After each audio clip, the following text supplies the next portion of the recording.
Senator Stabenow, thank you for joining us remotely as we work through this afternoon, this series of votes. Next, I understand Senator Ernst is here. Yes, she's here. Senator Ernst, nice to see you. And then Senator Kelly. Thank you. Thank you. Thanks to you both for joining us. Okay, thank you, Mr. Chair. And thank you, gentlemen, very much for being here. General Spellman, always great to see you. I know you've worked so hard on a number of projects throughout Iowa, and we're greatly appreciative.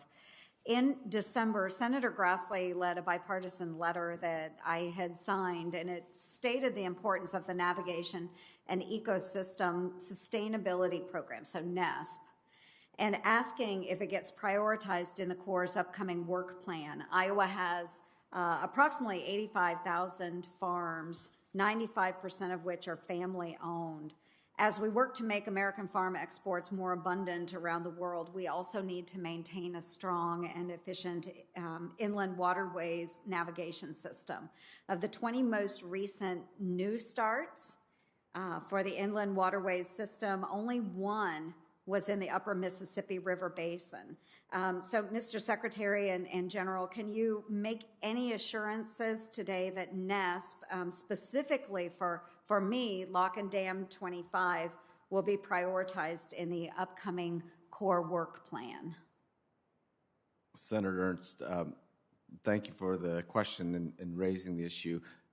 It's being given strong consideration as part of the work plan process. As I noted earlier, I was out, one of my first trips out of the box was on the Mississippi and on up in the Illinois River, and become familiar with the users of the inland waterway system. And I recognize from that meeting and the explanations, the importance from an agricultural perspective, the supply chain as a whole, in and out, reliability of the system, that's certainly part of that process. So as directed by Congress, we will be making substantial investments. We're following the capital investment strategy, and it's going to get strong consideration.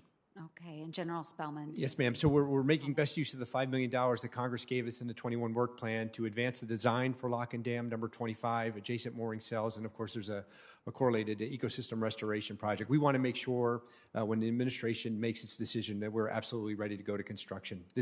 These are important projects. Very important projects. I appreciate your commitment, and if we need to make any further discussion opportunities in the future, let me know. I'm happy to visit with both of you, but it is a priority for us. So thank you very much for that.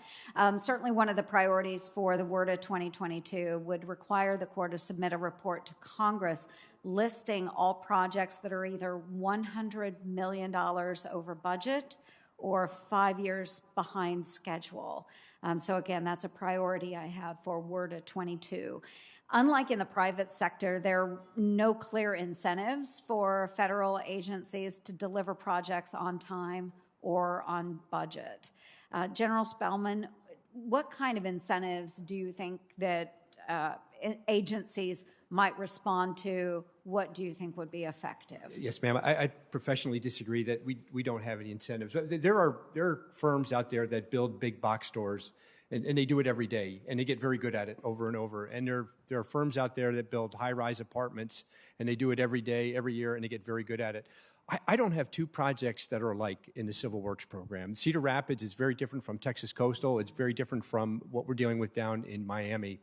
And that's the beauty of why folks want to come to the Corps, because they're working on national level infrastructure that's all different. They're not building Walmarts. And that's why I think that the engineers and the talent that we have in the Corps are recognized nationally throughout the year on national level awards. And many of them are recognized, ma'am, internationally for the work that they do. And we work on, again, projects that are of national significance, both here in the United States and today in 110 countries around the world. Mm-hmm. And yes, I would agree. I think we have a phenomenal Corps that does a great job, tremendous engineers. But what we do end up with are a lot of projects that end up behind schedule or over time. Cedar Rapids, of course, additional dollars will be needed for that particular project. So how can we do better with that? Yes, ma'am. You absolutely have our commitment and how we want to do better. So for the Cedar Rapids, yes, we have some cost growth.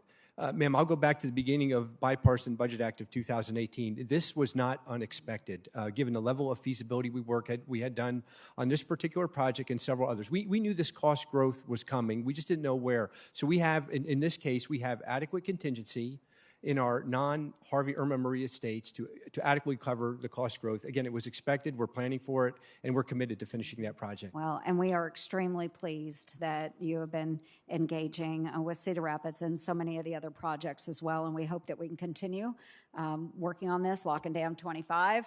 Let's, try and get that going as well, but I really appreciate your time and your attention to so many of these projects, and hopefully we can see many of them completed in the near future. Thank you.